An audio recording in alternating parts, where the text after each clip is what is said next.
Welcome to Season 2 of Healing the Tigress, a podcast of conversations and stories on Asian American Pacific Islander maternal mental health. We are your hosts, Peggy, a perinatal mental health therapist, and Jasmine, a clinical pharmacist who is perinatal mental health certified. As Taiwanese American mothers who live through postpartum depression and anxiety, we felt like we didn't hear about other AAPI mothers struggling with their mental health in new motherhood. But we knew it couldn't just be us. So we created this podcast because we hope that sharing these stories can start to break the stigma of mental health in our community and help heal the inner tigress in all AAPI parents.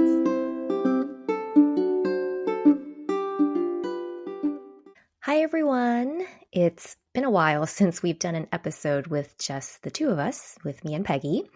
But we had received a request last year from one of our Patreons, actually, suggesting if we could have an episode maybe for the expecting mother. One episode maybe not necessarily focused on perinatal mental health disorders, but how to better prepare for new motherhood in general.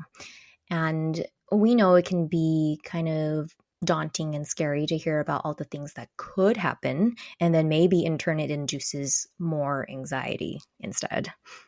So we want to make this episode to talk about, one, what we wish we could have done to prepare better for postpartum, and then two, also what joys there are to look forward to, and just good practice things to think about when you're entering into pregnancy and postpartum, regardless of whether you think you may or may not develop perinatal mental health disorders. And hopefully this can be an episode that is helpful and hopeful that you can also just share with all of your expectant mom friends. Yeah. So I think what we will probably do with this episode is there's kind of two basic parts to this. The first half is maybe talking about pregnancy, when you are in your pregnancy, if you're an expectant mother right now, currently going through it. And then the second half may be talking about postpartum itself and what plans maybe to set in place right now, so that going into it, you're a little bit better prepared. Things that maybe we wished we had done differently if we could go back. So maybe it would have eased some of the postpartum anxiety or depression. So yeah, as a little bit more seasoned moms now, this is what kind of we wished that we had going into it. Yeah. So I guess starting with pregnancy, let's talk a little bit maybe about our pregnancy journeys, experiences, and what we did to support ourselves, Peggy. Mm-hmm. I know that when I went into pregnancy, my sister-in-law had strongly suggested getting a doula. And I was like, what the heck is a doula? Mm-hmm. So I think I was also a little bit like, I'm in the healthcare profession. My husband also is a little, so we don't really need somebody else to support us. What is all this?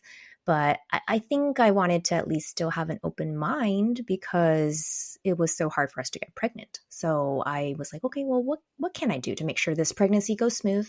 I was super scared of childbirth. So she kept raving about what a great childbirth experience she had. And I was like, oh, I've never heard anyone loved their childbirth experience. So I had kind of looked into getting a doula, and I went with her suggestion and recommendation of that doula and interviewed her. Were you kind of in the same boat when it came to doulas and looking into that? Yeah, and my similar experience was my sister used a doula, and that was honestly same with you. The first time I ever heard about what a doula was, I just assumed the nurses, the OB, and your partner is what supports you through birth. And I had no idea there was this specialized person who was like your birth support person. Mm-hmm. And my sister, similar, had a really positive birth experience. I remember her sharing her birth story with me, and she had both doula and midwives. So I went the doula route as well, mostly because, again, I was scared of what childbirth would be like. I wanted to make sure there was also support for my husband in birth. And I did a lot of interviewing of doulas. That was one thing my sister said is keep in mind, this is going to be someone who is there at your most vulnerable moment. You really want to feel like they're who you trust and want to be there. And honestly, I interviewed hers. And even though her doula was a great support for her, there didn't feel like a good fit for me for whatever reason. Mm-hmm. And again, that's how you know it is like any other type of provider. You really have to have that right kind of rapport and relationship. So then I went with a doula that I felt like was just really fit me really well. And in my first interview with her, I was like, okay, I can see this being the relationship that I want to have. And her doula services, I think most doula services offer a few prenatal appointments, which is her just kind of talking about things over with you. And then they usually include like maybe one postpartum. And then they are essentially on call when you're about to go into labor, and they'll show up wherever you want to give birth, the birth center, the hospital, home births even. Everyone tends to think a doula can be like a crunchy thing where you have to be home birth and you have to be unmedicated or whatever. Especially the one I chose, she only does hospital births and is like, if you want to use an epidural, that's fine. You can still have a doula and still have a traditional medical center type of birth. So that's why I went with the doula that I chose. Yeah, I'm really glad you brought up that point about like, oh, people think doulas are just hippie crunchy.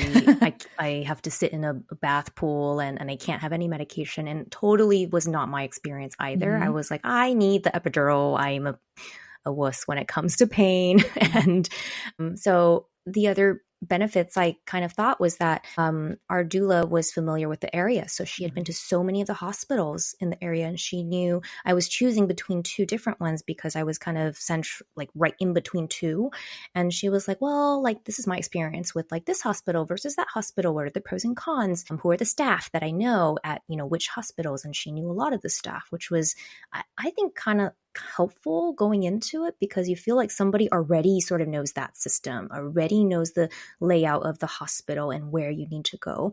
And like you said, they're kind of on call, ready for you close to when you're about to deliver the baby. So I thought that was a huge benefit. And we also had a few consultations with her before the birth, like classes and lessons about, what to expect, what positions you can labor in. And my doula practiced Ayurvedic medicine. So I actually got some benefits of sort of a little bit of Eastern medicine where she gave me some things where I could use to support my body when we thought, hey, it's kind of close to time. What can we take to start ripening the cervix and get the process sort of going? Some natural herbs and remedies, which might not be for everyone. And I didn't really know I was going to go that route, but because she provided it, I was like, sure, it seemed to have worked for my sister-in-law. And actually, she recommended certain things for like perinatal stretching, which I know is not the most great fun topic to talk about. But I have to say with her recommendations, I had no tearing at all. And so I think that also contributed to a great childbirth experience. So that's part of, I think, some of the expertise that a doula could offer you. And when I went into labor the day that it actually happened, my husband was actually at work and it was supposed to be his last day before he went on leave. So he was trying to finish up his shift, and my sister happened to be with me when I started going into labor. And my sister's younger than me. She had like no idea what to expect. She was like, oh, like what do we do? And I was like, it's okay. Just call my doula. And my doula was on the phone with my sister, giving her instructions on like what to do. She was the one that made the call that was like, no, you need to go like now to the hospital. And I was like, can we wait for my husband to finish his shift and come home? The go bag and everything's in his car.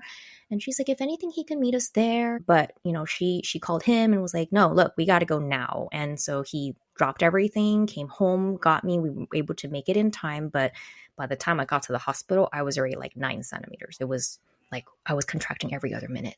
So I think with her help, it really made me feel like I could get through this. I wasn't like confused about what to do.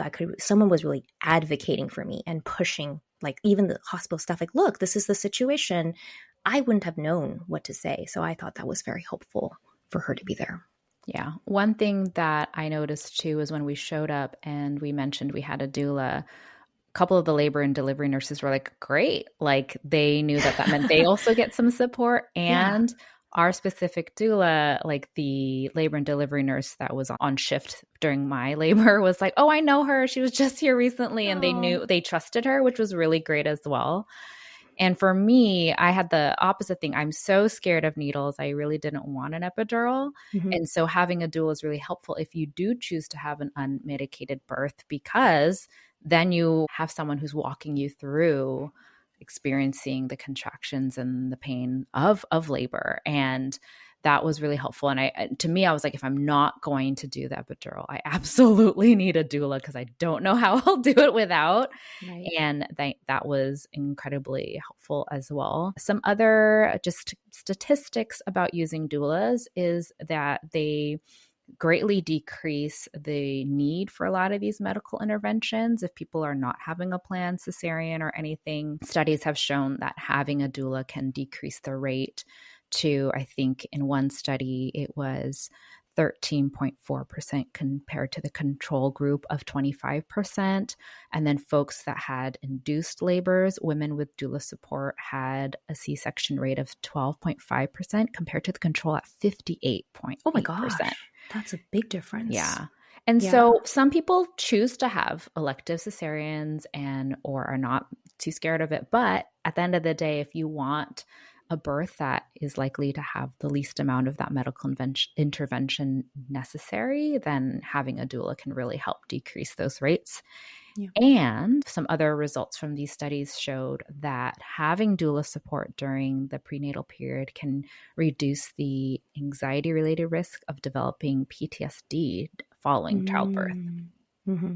Yeah, which could lead to, contribute to the postpartum depression or anxiety. And I mean, I want to also just caveat that, there's nothing wrong if the childbirth doesn't go that way, that you have to have a cesarean. Like, there's nothing wrong with that. Even with doulas, that could still happen. But I think it's just more that they're there to support you, that you don't feel like maybe you were forced to into a choice that maybe wasn't yours. And I think just having that extra person there who's had the experience can be very helpful, so you don't feel like you're overwhelmed or inundated and not given a proper decision when you're in the kind of like a frantic mode, when everything's just kind of happening so fast at once. So I think that's a big benefit of having that extra person there who knows you and is walking alongside you. Yeah. So. And they become your advocate. So if they have had all these conversations with you prior to birth, getting to know you, know what you want, know what your preferences are, oftentimes in the middle of labor, it's hard to kind of tap into that. And so you have someone who is not going through labor or not stressed about it like your partner, be able to kind of advocate for you or help you process some of the questions. Like for me, I remember they were like, hey, your water hasn't broken yet. We can either break it now, or you wait for the OB to be done with someone else's C-section for 30 minutes and wait, and then we'll break it. And I didn't know what I wanted. And, my doula talked me through it. And I was like, I can wait. I will wait. We'll continue to go through our breathing exercises and the things that we're working on, and I'll wait. Yeah. Yeah. So I think those are all great points to bring up, that there's a lot that goes into childbirth, and you just don't know. You could plan your plan all you want, but you just don't know in that moment when it actually happens what wild card's gonna come through. And having somebody who already knows and supports you very well and has your plan as their forefront, like number one priority, they will do the best they can to speak up for you in a stressful situation. So yeah, and I understand also that having a doula is a complete privilege. And one of the things that people talk about, how like it would help a lot if people were given more access to these kinds of services and support. Similarly I kind of feel like if people were given a perinatal therapist in their pregnancy period, I think that would be also very helpful if we could have that kind of support beforehand too. But there's so many things that are kind of broken in our system. And right now, I mean, these are the ideas we have to offer for you right now, what you could potentially do. You can use like FSA, HSA money to pay for doula services, which I ended up doing. Just get a letter from your doctor if that's one way to sort of lower the costs. But if you, I think Peggy, you've said like if at all financially feasible or possible, it would be a great investment. Yeah. And some employers, if you have different types of benefits, such as Maven or Clio. They do have like virtual doula type services. I recall, I don't remember if it's specifically Clio or Maven, but I know that those two health tech companies offer a lot of additional types of supports. Again, if you just happen to have an employer that has those types of benefits, also just look at what your employer offers in your benefits. Sometimes you'd be surprised what additional support you can get. Otherwise, FSA is a great way.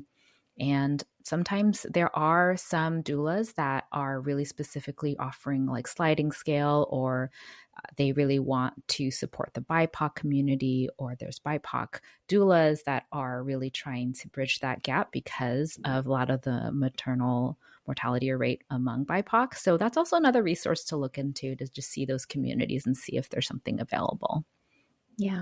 And if you can't have a doula, there are also really great books that you can read about birth. And so two that I read during my prenatal period was Mindful Birthing by Nancy Bardak, and then Ina May's Guide to Childbirth by Ina May Gaskin. Those were really helpful for me. My doula also offered a paid version of the Gentle Birth app, which did some hypnobirthing meditations. So that's another thing you can access without a doula. That one, you do have to pay for some of the other meditations, but it is a free app if you want to just listen to some of the meditations. Another great resource is spinningbabies.com, which talks about a lot of different positions. And honestly, a lot of preparing for birth is also preparing to have your child in the optimal position in utero. And there are actually exercises you can do to increase the possibility of your child being in an optimal position for the least complicated birth. Right. And actually, yeah, now that you mentioned the spinning babies, my doula did also give me some exercises and resources from that, because we, towards the end, were worried that my baby might be breech or sunny side up. I can't remember which one it was. But and the other kind of benefit was that she had other connections in her network that she knew specific chiropractors and other perinatal support people that could help. So I actually did go see like a chiropractor for a few sessions to see if we could rotate certain, like you said, optimal opening positions, and making sure I did exercises to maybe change the position of where my baby's head was going to come out. So I think it was helpful because, it all went very smoothly in the end, right? So yeah, I mean, again, we realize that it is a privilege to have a doula, but if you've never even heard of a doula, or it's not even on your radar, or you weren't even considering it, we can't speak highly enough of having a positive experience with our doulas. So yeah. Was there anything else that you think during the pregnancy period would be a good thing to start looking into, to start prepping while you're in before the baby comes? Yes, I actually think finding the perinatal mental health therapist in your pregnancy versus waiting until you're postpartum.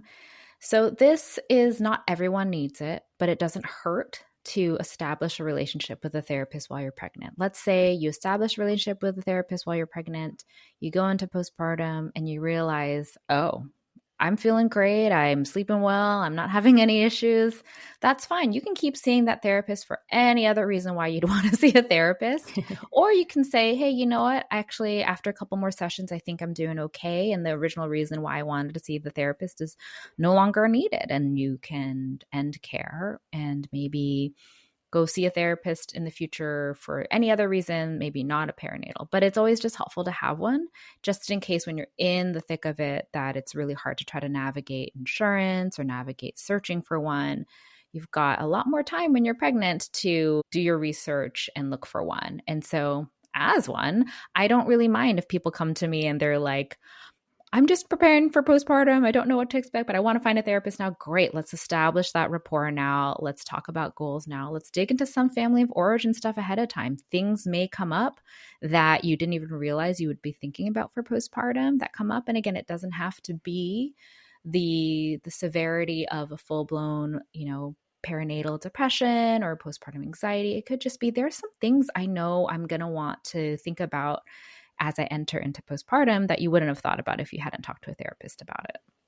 Yeah, I completely agree and could not agree with this statement more, that I totally wish I had a therapist before the postpartum period. I mean, clearly I didn't know I was going to get postpartum depression, right? I had the mindset that no, I have a great, pregnancy and everything's going to go smooth and I'll be fine. And if something came up, I would, tell my doctor. But when you really are in that postpartum haze and all the hormones are like all over the place, it can be really hard, and you're sleep deprived. It can be really hard to make clear, thoughtful decisions during that time, much less trying to find somebody to work with, because sometimes it actually takes a while to even get in to see a therapist. By the time my OB saw me at my 6-week appointment and was like, I think you need to see a therapist. I think you need to start medications. And she's like, please call them.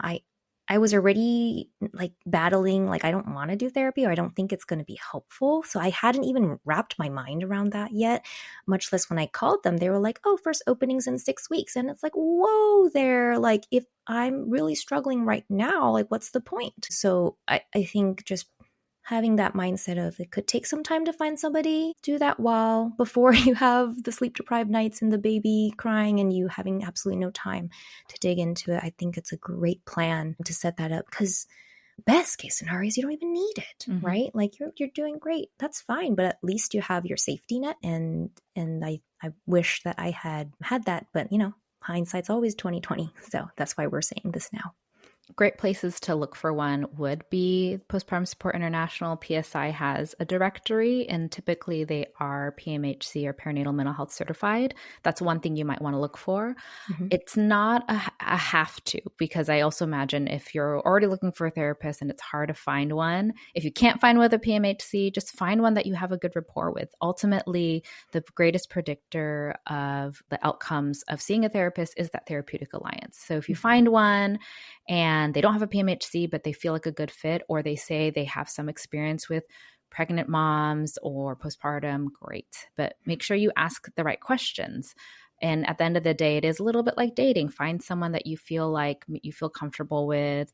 Ask them what their approaches are. If it's your first time seeing therapy, you might not know what to ask. And so some things that I think are important is just kind of understanding, I think, especially since we are an AAPI maternal mental health podcast, what is their experience with kind of that multicultural piece and cultural competency? I think that it plays a really big role in therapy more than folks think. Ideally, if you can get someone with a PMHC, look for someone with a PMHC. Some other websites where you can find therapists are Psychology Today. If you plan to use insurance, you can always just go through your insurance and find the list. The hardest part is calling and trying to see if someone has availability. So what I do like about some of the other ones like Psychology Today is some therapists are just a little bit more responsive via email. I know that I'm way more responsive via email because I'm not available by phone all the time. And if I'm trying to call back a potential client, we're not like the timing isn't right. So if you can find one that you can just email, that is also really great. But yeah, always just start where you can and kind of go from there in terms of like looking for the therapist. It doesn't hurt to call a few places, or if they don't have openings, if they have wait lists and stuff, if you're doing it while you're pregnant, you may end up being able to see someone, but call a few of them. Don't just stick to one. Yeah. And maybe if you get through to someone, they don't have the availability or they have a wait list, maybe they have partners or other therapists they can refer you to. If you're looking for a similar kind of therapist with, the same kind of cultural background or experience, I think that talking to a few people might not hurt to get other recommendations too. Yeah. So I'm going to shift a little bit into thinking about the other big piece of breastfeeding. Like, what is your plan for when after you give birth? Like, do you want to breastfeed? Do you want to do exclusive feeding, pumping, supplementing with formula? So these can be questions you can think about in the pregnancy period. And I know they sometimes will offer like breastfeeding classes, but I will have to say some of those breastfeeding classes you're going to listen to and you're not really going to absorb all of it because, until you're actually doing it, it's going to be a lot different than actually just holding a dummy and watching the class. And they tell you this is what to expect, but every baby will be a little bit different. So I think in hindsight, because my breastfeeding journey was very short and very complicated and very chaotic, but what I kind of wish, like in retrospect, I would have done is to know that there are different options. You don't have to exclusive breastfeed to be a good mom. Your sleep might be more important, and it's okay to supplement. It's okay if the breastfeeding doesn't work out and doesn't work for you. The important thing is that your baby is fed. It really, really is. But one thing I wished I had done that I kind of completely dropped the ball on was understanding how to use my pump, because I was in the mindset that like, oh, I'm not going to need to pump until I go back to work. So I have a few months before I have to use that pump. But actually, it could be possible that you use that pump in the beginning just to increase your supply, just to even get supplemental milk that someone else can feed the baby. I didn't even consider that, to be honest. I was so focused on this childbirth process that I completely lost sight of the breastfeeding part, because I thought, oh, it's just going to come naturally. And I don't want to make people feel like, oh my God, that's like one more thing I have to worry about or stress about. For some people, it is easy, but other people, a lot of people, it's a lot of trial and error and figuring out what works for you and your baby. Sometimes it's not just you. Sometimes your baby might have things that they need to work on, like if they have a bad latch or they have a tongue tie or something like that. You just don't know what's going to happen when the baby comes. So I recommend, if you're going to get a pump, a lot of times like insurance will cover it and stuff, right? You already have the pump. Go ahead and open it up and figure out how it works. So you get a lot of things on your registry and whatnot, and it's all about cute nurseries and things. But in real hindsight, I kind of wish I had focused more on these kinds of things and, figuring out what my plan was for feeding. Mm-hmm. And one thing that can be really helpful is making sure that you have the right flange size. So you get a pump and you just get just a generic flange, which is the little cup thingy that goes over your breast. And people don't usually know this, but you actually need the right size for the size of your nipple. And so here's the thing though, you can't really size it when you're pregnant because your nipple's going to change shape. But keeping that in mind, that what you get in your breast pump might not be the right size for you, and that can greatly impact output. And it's also okay to try to research lactation consultants ahead of time before you're actually actively trying to breastfeed or pump or anything, and maybe get some formula ahead of time as well. So my sister had gifted me a bunch. I think that she just ended up not using near the end, because it can be really stressful if you're like, oh my gosh, latch isn't working, and trying to maybe find formula last minute, especially in the recent, I don't forget, was it like last year or whenever, when there was a huge formula shortage? You don't want to be put in that kind of situation. So it's okay, again, have some on hand, even if you're like, nope, I want to exclusively breastfeed or pump or whatever. Always good to have some on hand. It does take usually a few days for your milk to come in. And sometimes what they'll also encourage you to do while you're pregnant is you can do certain breast massages if you want to see if colostrum's even coming in while you're pregnant. That can happen too. We'll probably have an episode soon with someone who can talk a little bit more about breastfeeding, so I won't go too deep into that. But yes, get familiar with your pump. Recognize that you may need it sooner than later. A lot of people are like, well, I don't want to give a bottle too early because of nipple confusion or whatever. A lot of those are myths. That at the end of the day, like, if you need to give your baby a bottle, give your baby a bottle.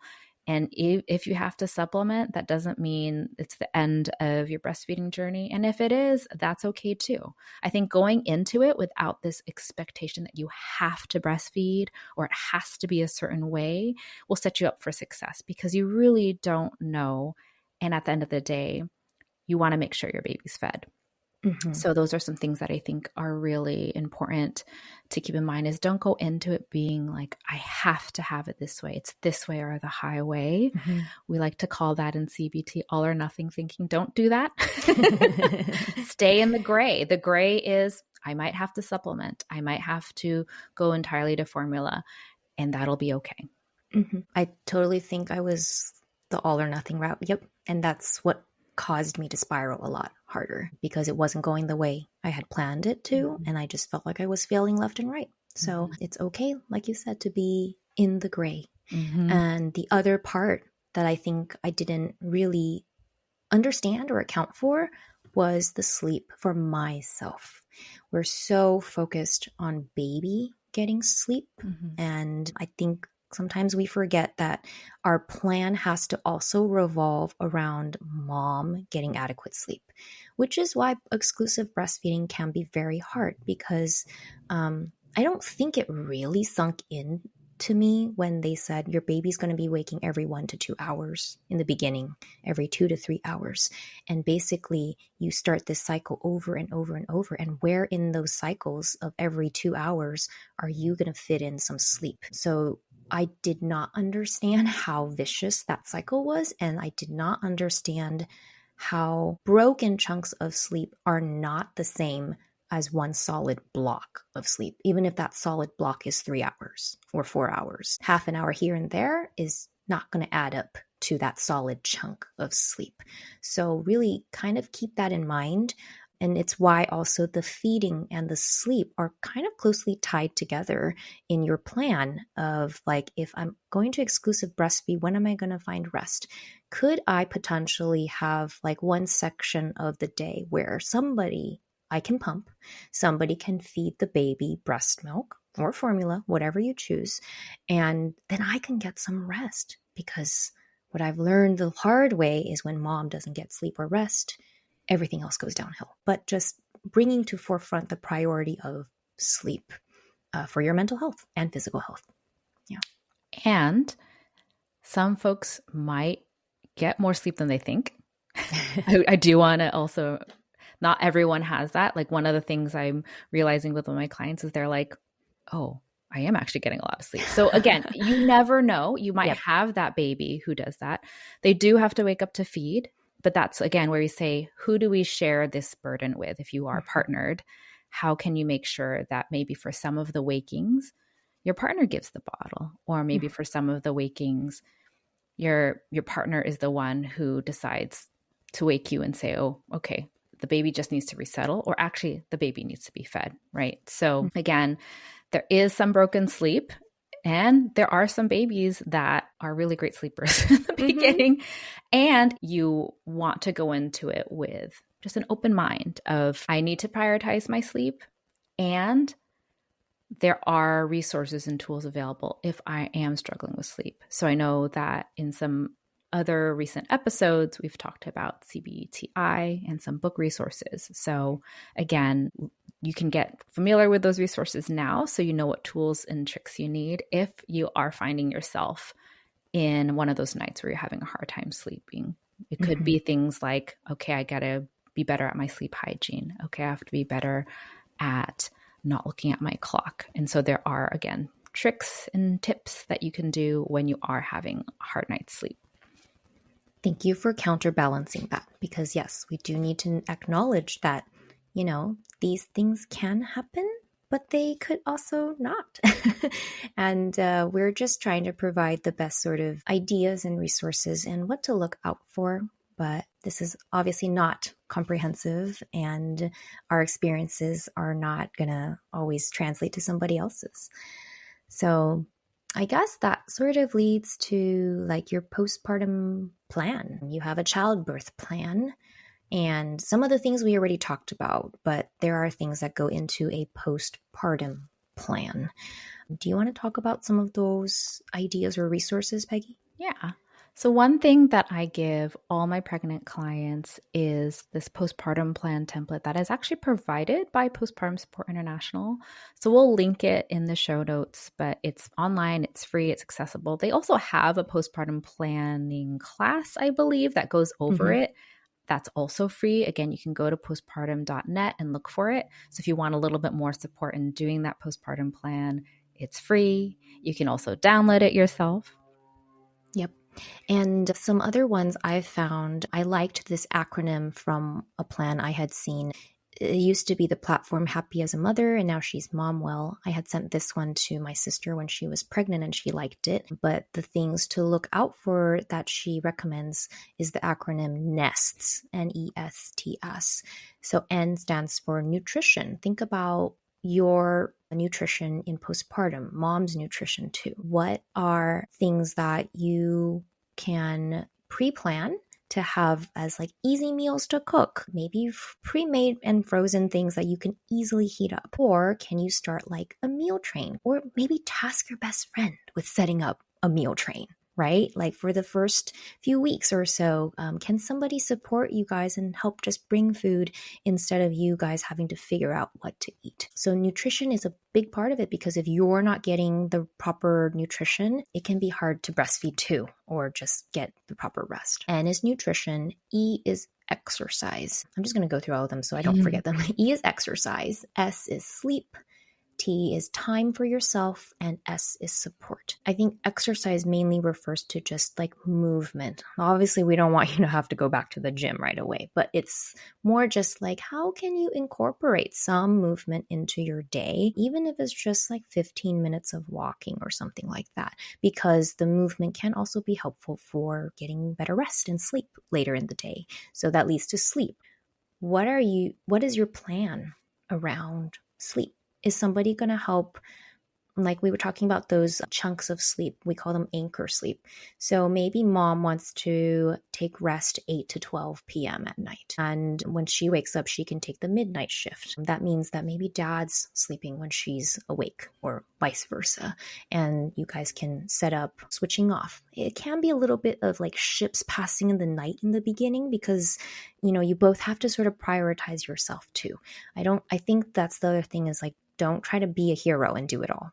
I think that's just going to lead to burnout and resentment, which we've heard some moms talk about too. And so kind of sharing that load so you're both getting some sleep would be really helpful. So what's your plan around that? Or is somebody else going to come and help with the baby? A lot of Asian families might hire like a confinement nanny who is also like a night nurse. So, she's watching the baby at night, and mom gets to rest or something, and dad gets to rest too. Great. So that's one other possibility. T, time for yourself. I really thought I lost myself a lot during those days where I just kind of like, who am I? Like, what can I even, what do I like? What do I not like? And I couldn't even like figure that out. So having some time to yourself is pretty important. And S is for support. Like, who do you have to help you out? What's your support system like? Is it grandparents? Is it neighbors? Is it friends? I know people say it's kind of hard sometimes to find your village. Start thinking about who could that village really be while you're still in like a good mindset and able to plan for that, because you can't do it alone. It's going to be very hard to do it alone. So be creative. Even if you don't have family nearby, maybe join a mom group, local mom group or something.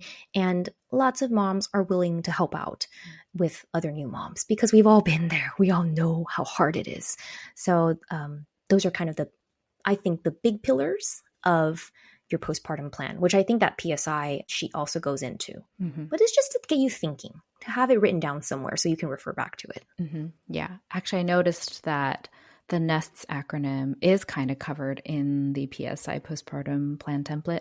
One thing that I've gotten feedback from clients about is that it's nice that it's written down and shared with your partner, so that when you're in postpartum, there's something to refer to or to remember, hey, we talked about this. We wrote this down. This is the plan.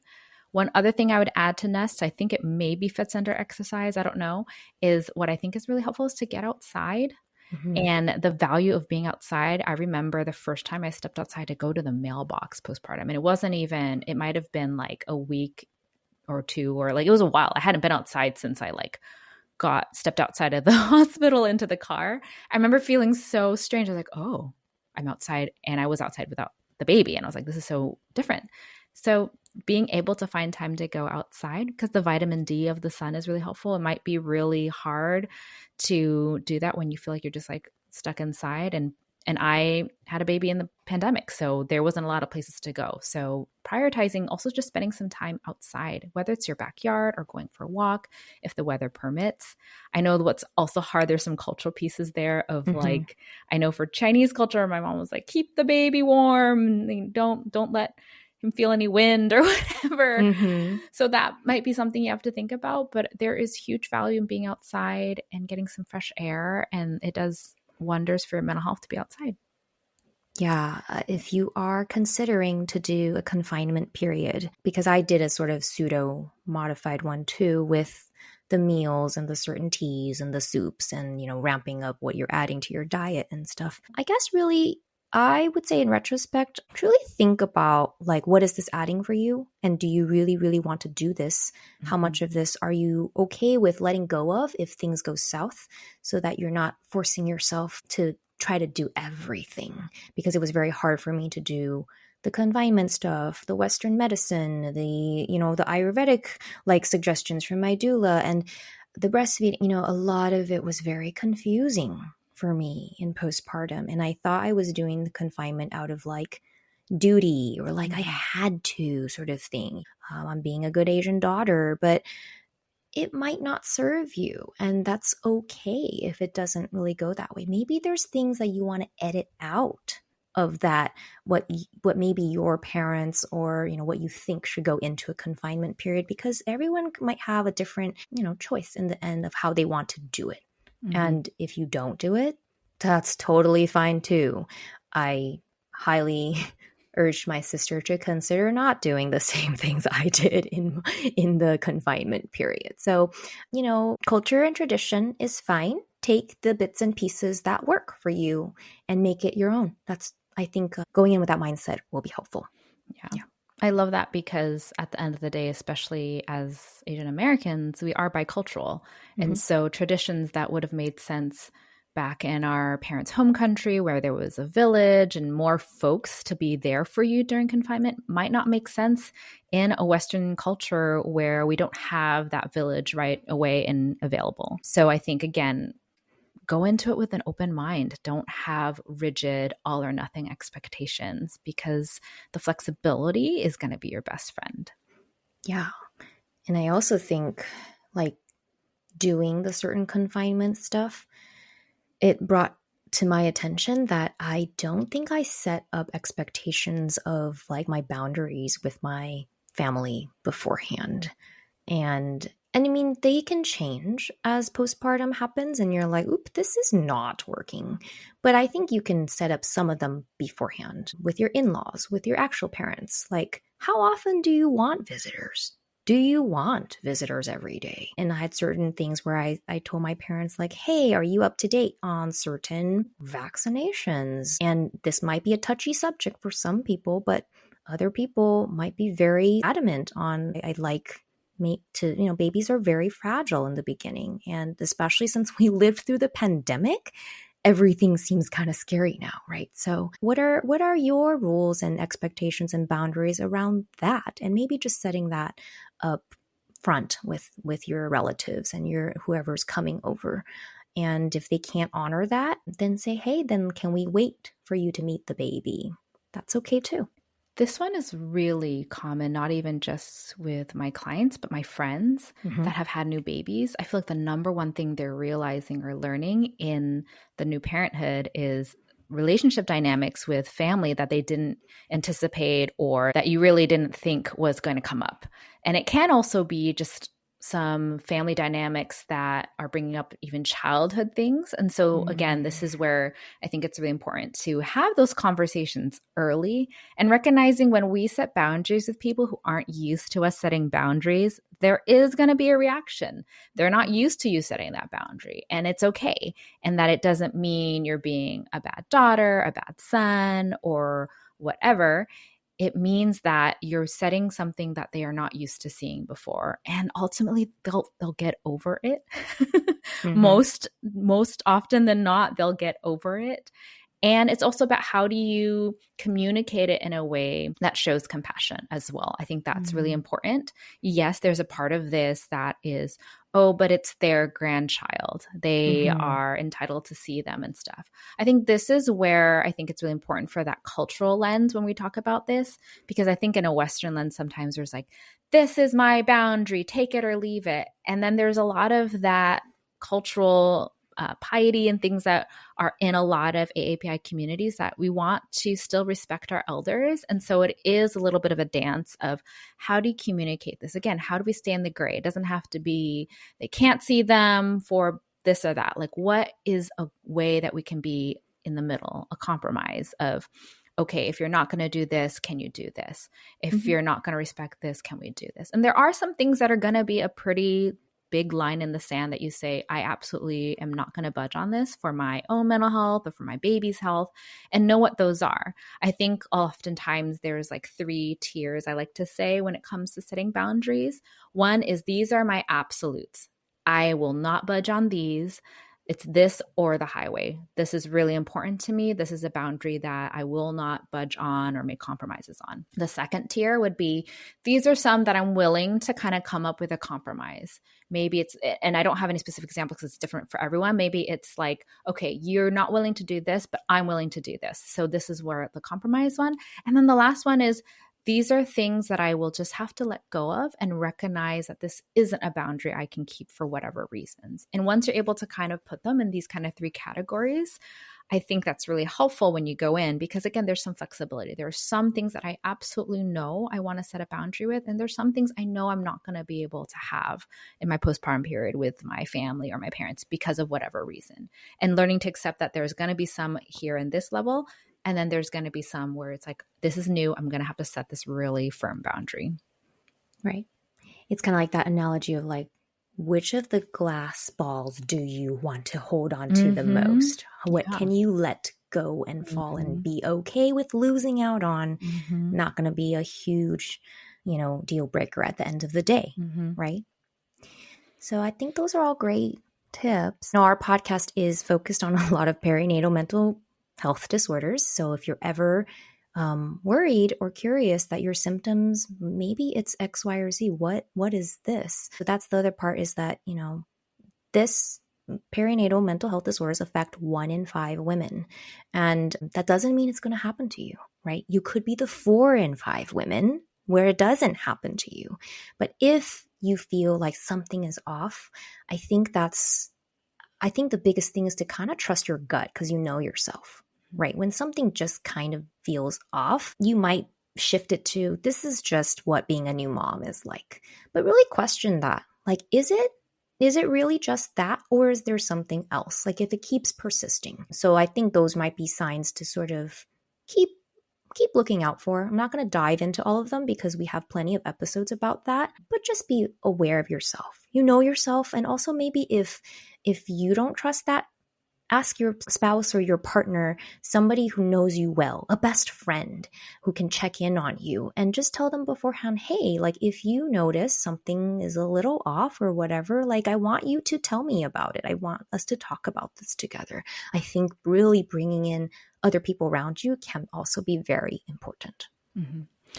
The PSI postpartum plan template does have a question on there that says something along the lines of, and how will I know that like something is off or something? And so that's a really great one in the plan to write down when you are pregnant and while you're still kind of feeling your best self or whatever, to be able to write down. And if I am blank, blank, blank, that's when my support team, which is like my partner, my OB, etc., that's how they'll know that something's off. And that's the other thing too with that postpartum plan template, is share that with your OB, share that with your doula, share that with your partner, with people that you feel like you trust, because then they can say, these are the things you talked about when you're pregnant, things that I should look out for when you're in postpartum, to look out for if you might not be doing so well. And I want to end also just on a positive note, because we have talked about so many things to look out for and plan. It can feel a little overwhelming. And at the end of the day, for type A perfectionist people that a lot of us tend to be, it can be a little bit like, oof, now I got a lot of work to do. So, I want to also remind you of things to keep in your line of sight, that, things to look forward to. There are joys to look forward to. It's not going to be all doom and gloom and I have no sleep and all that stuff, but there are joys to look forward to in new motherhood too. I guess maybe, do you want to share some of the joys or things that we can look forward to, Peggy? Yeah. For me, I was shocked at the immense amount of love I felt for my baby, that I'd never felt this type of love before. It was so overwhelming. And there was one day where I was just like sobbing in the nursery. And my husband runs and is like, what's happening? What happened? I'm like, I just love him so much. And so there's this new intense feeling that I never felt before that I think is just so beautiful. And I remember asking my sister and some of my friends who've had babies, like, is it going to feel this raw forever? It just feels so raw. I just love him so much. And they were like, it's different. It changes. And there's something really beautiful to love someone new that you've never loved before, and to love someone that you haven't known for that long, but for so much. I think that was something that I absolutely loved in postpartum, was here's this new person that I can pour all my love into. The other thing that was a real joy to see is seeing how my husband changed. And I know that might not be for everyone. Maybe some people have a lot of difficulties in that, but at least for me, and I think this can still be true for so many people, is seeing how your partner really steps up to the occasion and just seeing them change.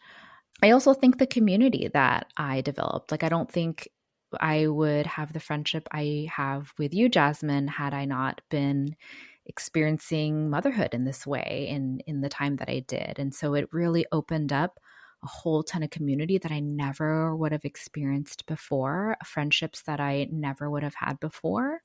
And that nothing can take that away, right? Like, you will have those friendships forever because you are entering into this club really of like motherhood that there's nothing else like it. So those are some things that I found a lot of joy in. And some really silly things, I was just glad not to be working because I was on maternity leave. Like, it was nice not to work. I remember between all the bouts of breastfeeding, I would just turn on like I don't know what channel it is that has baking shows. I just watched baking show after baking show. I remember daydreaming that I was just going to become a baker. Like, it was still, again, it's different. It's a different type of, it wasn't like I was on vacation at all, but it was nice to not think about work, to not be doing my day job at the time, which was not what I'm doing now. But that was kind of nice, I guess, to be just in this other world where I'm doing something completely different. So those were some things. And I also think I've heard some friends tell me just like how your baby just really surprises you week by week, because they just change so much and so quickly in those early days, that part was really awe-inspiring of like, wow, my baby's now doing this, my baby's now doing that. And amidst all the, postpartum anxiety and depression and stuff, still being able to see that. And maybe in hindsight, I'm looking back and having a little bit of amnesia and thinking that, but that was really beautiful to see your child change. And that's something that continues on. Because that's the other thing too, is that becoming a mother is not just limited to those first 3 months postpartum or first year. Is that this lifelong journey, you get to continue to see those things. You get to continue to watch your love for your child change. So that's the biggest thing too. It's not just, okay, the joy of looking forward to what that postpartum period, but this entire lifelong journey of motherhood is what you get to look forward to. You're going to make me cry. So many things you just said right there, especially that thing about the community. Like, it's really true. Like, I often say, like, I wouldn't have wished postpartum depression on my worst enemy, but what I have grown, who I have grown into out of it and everything, and the people that I have met along the way, and the friendships, and this that has grown out of it with you and me, like, it wouldn't have come if it weren't for that. So yeah, I resonate with a lot of the things you said.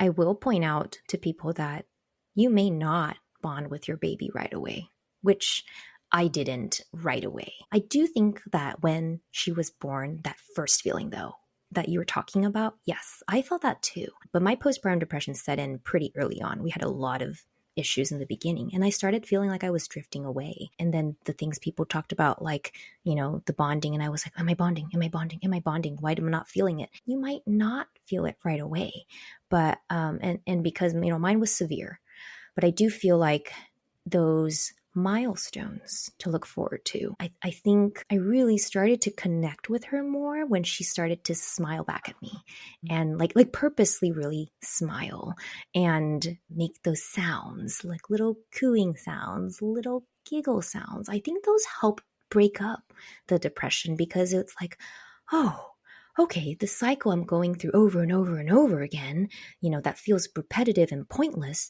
It's not. This person in front of me is growing and like a real individual, and she has reactions and emotions. She doesn't just cry. It actually feels like she's reciprocating. I think those are exciting things to look forward to. And, doing things for the first time with your baby, like the first time you take them to a park, first time you take them to the beach, those kinds of things to look forward to. A lot of the firsts, I think, are just, you see things through the lens of a child, and it's so raw and amazing, and just the simplicity of it all. It really reminds you, I think, of like your place in the world and how humbling it is. So I think they're definitely, like you said, even amidst all the bad things that could happen or might happen, not that it's going to happen. It was hard for me at some points, but I often say I do it all over again for her. Like the person she's growing up to be right now, and that community you talk about, it's different as they grow older. Now we're having community with like school friends, with like extracurricular friends, and being able to take like camping trips with our friends. That's so special. And also, like you said, you're growing a different kind of community in that sense. I love what you said about how the first time your baby laughed was like a really important milestone, kind of snapped you out a little bit of the hamster wheel of postpartum depression. Because my former coworker, who is Navajo, there's a Navajo tradition where you actually have to throw a big celebration for the first time the baby laughs. Oh. And the person who makes the baby laugh actually has to throw the party. So there's just like, I just love that is a way to really like commemorate and celebrate the laughter of babes. Big moment. It's a big milestone. They're a real person. So yeah, I love that. It's like, oh, now that they're laughing, they're a real person. Now that they're expressing joy and not crying, not they're just a real crying. person. Yeah, I love that. Oh, that's a great tradition. Those are all things to look forward to in this journey of motherhood. I call it the one-way threshold, because you're never going to be the same person again. You're not going back, and it's forever. It's forever, but it'll be a beautiful journey you create. So good luck to all you mamas out there. It's going to be beautiful. It might be hard. Yes, there's going to be hard moments, but I think if you hang on to the glimmers and the hope of what's going to come in the long run, the big picture, you're going to look back and really sort of smile over all of it. Yeah. Thank you guys all for listening to this little different episode than what we normally do, but we really hope it can be a resource for the 4 out of 5, or even just all the moms, even if you are a mom that experiences postpartum depression. And if, again, you are the 4 in 5 that don't, I hope this is a really helpful resource. Don't forget to leave reviews for us. And again, share this episode with friends who are like, what should I expect in motherhood? And again, reminding our friends that everyone's journey is different. And again, there will be links to all the resources we shared. And again, I hope that you know that you're not going through this motherhood journey alone, that we are here as a resource, and the community at large of all the mothers are here as a resource.